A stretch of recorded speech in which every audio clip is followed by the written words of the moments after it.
a gente tem que olhar mais ao redor, a necessidade do outro. E aí a gente vê como que a gente é mal agradecido. Eu era recém-casada e fiquei sabendo que uma amiga estava construindo uma casa grande. Recém-casada também.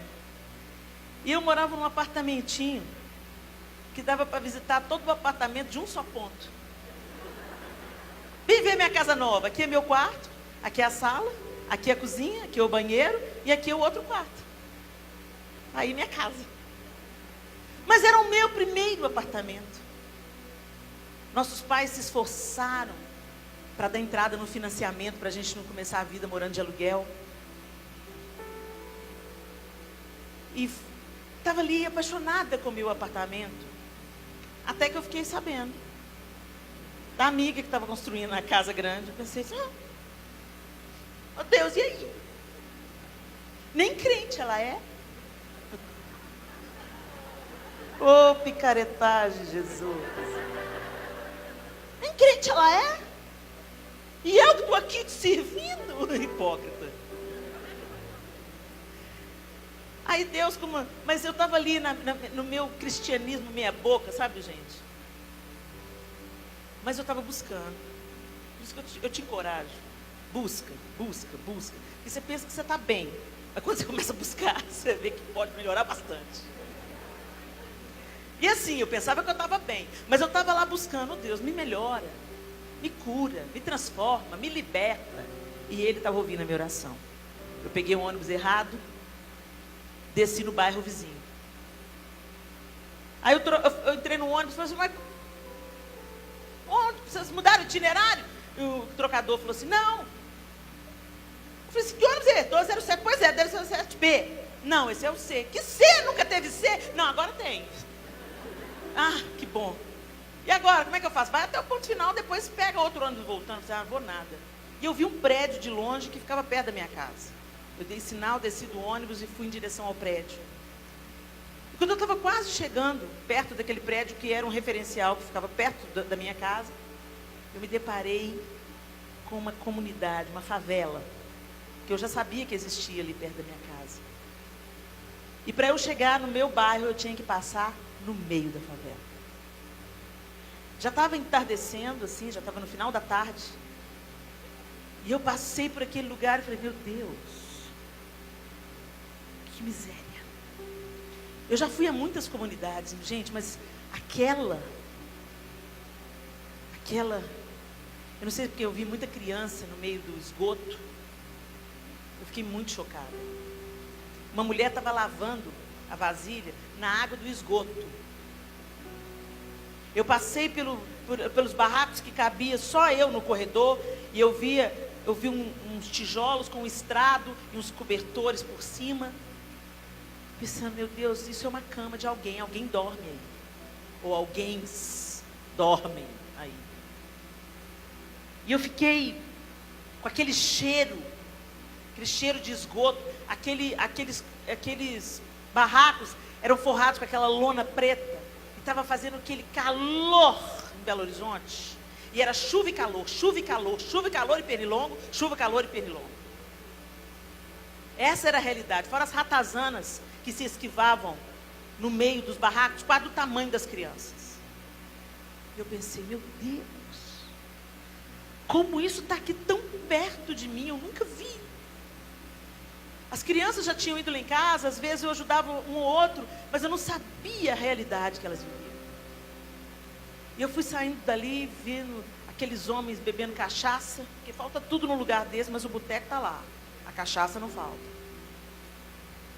Com os olhos no meio do caminho, vitrificados. Eu fiquei muito mexida com aquela cena. Vontade de pegar aqueles meninos e levar tudo para casa. E cheguei em casa. Quando eu entrei na minha rua, eu fui subindo, saí daquele lugar, virei mais umas 2 ou 3 ruas e entrei na minha rua. Quando eu entrei na minha rua, eu nunca tinha reparado como minha rua era bonita. Estava linda. Tinha chovido, o asfalto estava limpinho. E as folhas das árvores de um verde vivo. Eu, olha, minha rua é bonita. Os jardins bem cuidados. Eu olhei para o meu prédio, cheguei na porta do meu prédio, enquanto eu abri o portão, olhei para ele, todo pintadinho, todo novinho. Disse, olha, meu prédio é bonito. Entrei no meu apartamento, e eu tinha há pouco tempo mandado colocar um roda-teto de tecido. Usava muito naquela época na decoração, o roda-teto, né? E meu tio tinha colocado uma moldura fininha de madeira. Estava uma lindeza a minha casa. E as almofadas do sofá combinavam com o mesmo tecido do roda-teto. E eu falei, uau, minha casa parece casa de boneca. Fui tomar um banho para ver se aquele cheiro saía do meu corpo, do meu cabelo. Quando eu abri o chuveiro, Deus abriu os meus olhos para o chuveiro. Outono, inverno, verão. Eu escolho a temperatura do meu banho. Que luxo. Peguei o sabonete, sabão com perfume. Oh, Deus, obrigado pelo sabonete, Deus. Quando eu saí do chuveiro, peguei a toalha. Alguém aqui já enxugou com aquela toalha que não enxuga? É uma luta grande, não é? Eu me lembrei daquele tipo de toalha, na hora que eu coloquei aquela toalha felpuda, e ela fez assim com a água do meu corpo. Macia, cheirosinha. Oh, Deus, uma toalha, obrigada. Uma toalha que enxuga, Deus. Espírito Santo. Eu saí do banheiro e o João estava chegando em casa. Marido. Oh, Deus, obrigado pelo meu marido. Lindo, com aqueles olhos azuis e amor para dar. Ei, meu bem, me beijou. Ei, meu bem. Entrei na cozinha, geladeira. Você já pensou que coisa espetacular que é a geladeira? Quem aqui que já teve a geladeira queimada? Primeira coisa que você procura é a vizinha para guardar o feijão lá, né? Carne e feijão. É um transtorno quando queima a geladeira. Mas a gente não lembra disso. Só lembra na hora que queima a geladeira. Você já parou para pensar que Marta, a gente acha Marta ruim. Mas no dia que Jesus chegou na casa dela com um bando atrás dele, na realidade de Marta, não tinha nem pia dentro de casa, nem geladeira. Só aí já estreitou geral para a bichinha, não foi? Eu abri a geladeira e falei, geladeira, que bênção, geladeira. Água gelada. Glum, glum, glum, glum.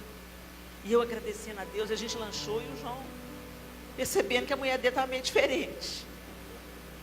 Aí nós fomos dormir.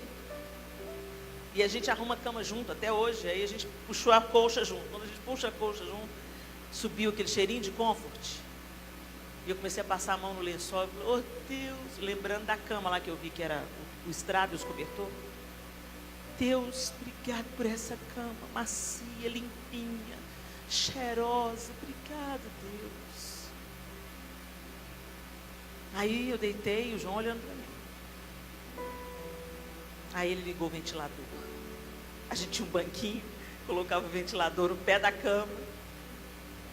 Quando ele ligou o ventilador, ventilador, bendito seja Deus. João, Helena, o que está acontecendo? O que está acontecendo, irmão? É que Deus me mostrou hoje que nós somos milionários. Nós temos mais do que a gente precisa ter. E a gente não enxerga essas dádivas cotidianas. O ombro amigo para chorar. Uma palavra para te fortalecer. O beijo do filho. Eu abraço os meus filhos e falo, quantas mães não podem fazer isso mais? Que dádiva, que presente. Deus, obrigada pelos meus filhos. No dia que aquelas crianças foram mortas em Realengo, que aquele assassino entrou na escola e saiu disparando aleatoriamente, quando os meus filhos chegaram da escola naquele dia, tinha acontecido na mesma manhã, eles abriram, Eu abri a porta e recebi eles chorando. Eles, mãe, o que foi, mãe? O que foi? Nada. Eu fui abraçando e os 4 não cabiam no meu abraço. E eu falei, bendito seja Deus, porque vocês voltaram para casa. E eles não entenderam. Mas eu sabia o que tinha acontecido. A gente trata as dádivas de todo dia como se elas não fossem dádivas. Como se Deus estivesse fazendo apenas a obrigação dele de guardar os nossos filhos. Os anjos trabalham por nós o tempo inteiro e a gente nem se apercebe disso.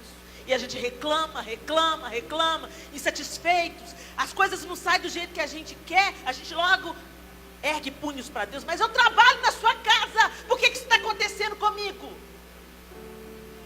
Eu vivo para o Senhor, por que isso está acontecendo comigo? Porque no mundo tereis aflições, mas tem de bom ânimo, eu venci o mundo. As circunstâncias não podem definir a sua adoração.